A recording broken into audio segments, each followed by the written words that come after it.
wir seit Jahren beim Karneval der Kulturen, das ist nicht neu. Dieses Mal wurde aber besonders laut gebrüllt. Warum denn?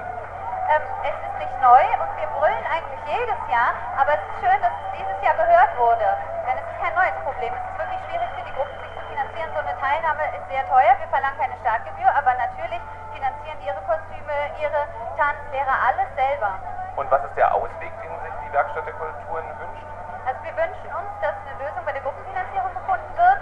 Und zwar, dass sich Politik, Verwaltung und Unternehmen zusammensetzen und eine Lösung für so eine Gruppenfinanzierung finden.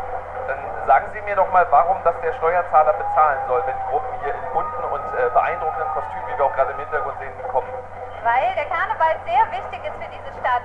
Einmal natürlich, er bildet einfach die Vielfalt dieser Stadt ab, trägt ganz viel zu dem Image dieser Stadt bei, eine offene, multikulturelle Stadt, aber er bringt natürlich auch Geld in diese Stadt. Es ist so, dass im letzten Jahr die Investitionsbank Berlin eine Studie herausgebracht hat zu den wirtschaftlichen Potenzialen des Karnevals und da wurde gesagt, dass jeder Euro... Wir müssen ganz kurz zur Seite und dann reden wir weiter.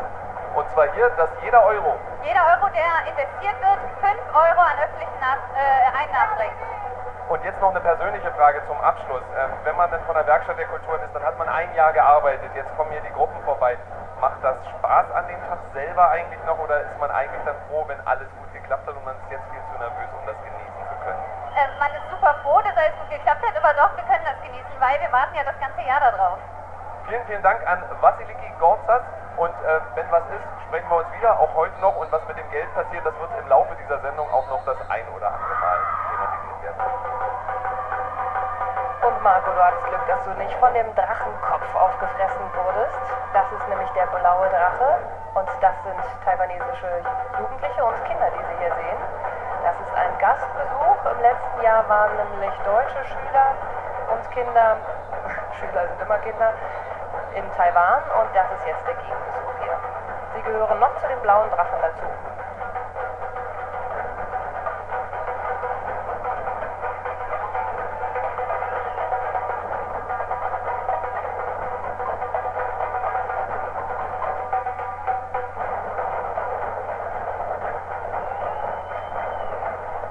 Das Ganze ist ein Kooperationsprojekt zwischen dem Künstlernetzwerk Interarte, der Theatergruppe Grotest Marur und der Hector Peterson Schule in Kreuzberg, die eben dann auch in Taiwan war und jetzt diese Schüler zu Gast hat.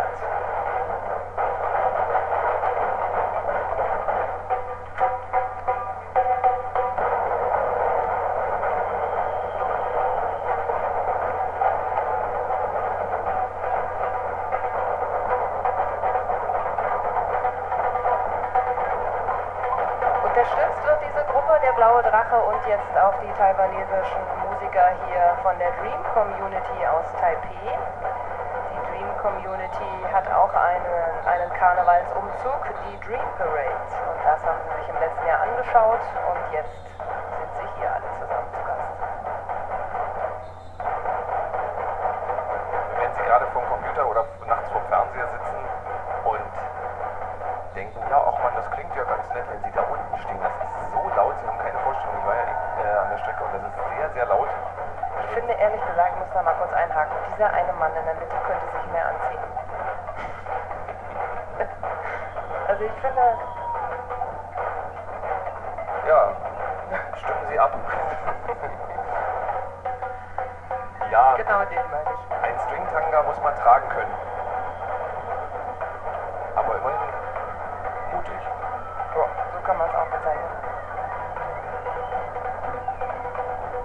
Auf jeden Fall können sie alle gut tanzen und toll.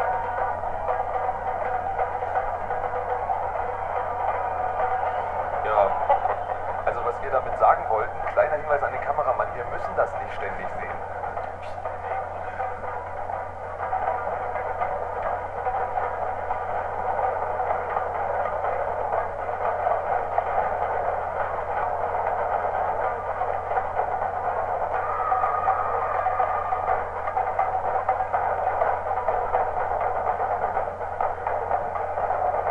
Das ist ein Luxusplatz da oben.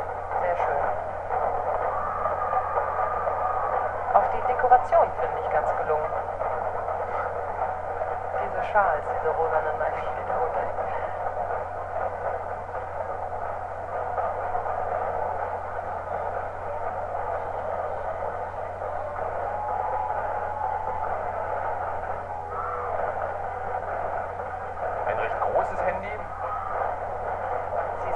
beschäftigt. Sie hat ganz viel zu tun. Und sie muss wahrscheinlich gerade irgendwas bewerten. Aktien verkaufen, verkaufen. Und diese Gruppe hat gesagt, wir drehen dieses Jahr den Spieß einfach mal um. Sonst werden wir von der Jury kritisch beäugt und bewertet. Wir haben das satt, wir drehen den Spieß um und werden das Publikum des Karnevals der Kulturen und auch die Jury kritisch prüfen und bewerten und mal sehen, ob sie einen AAA Plus vergeben oder nur ein Doppel A.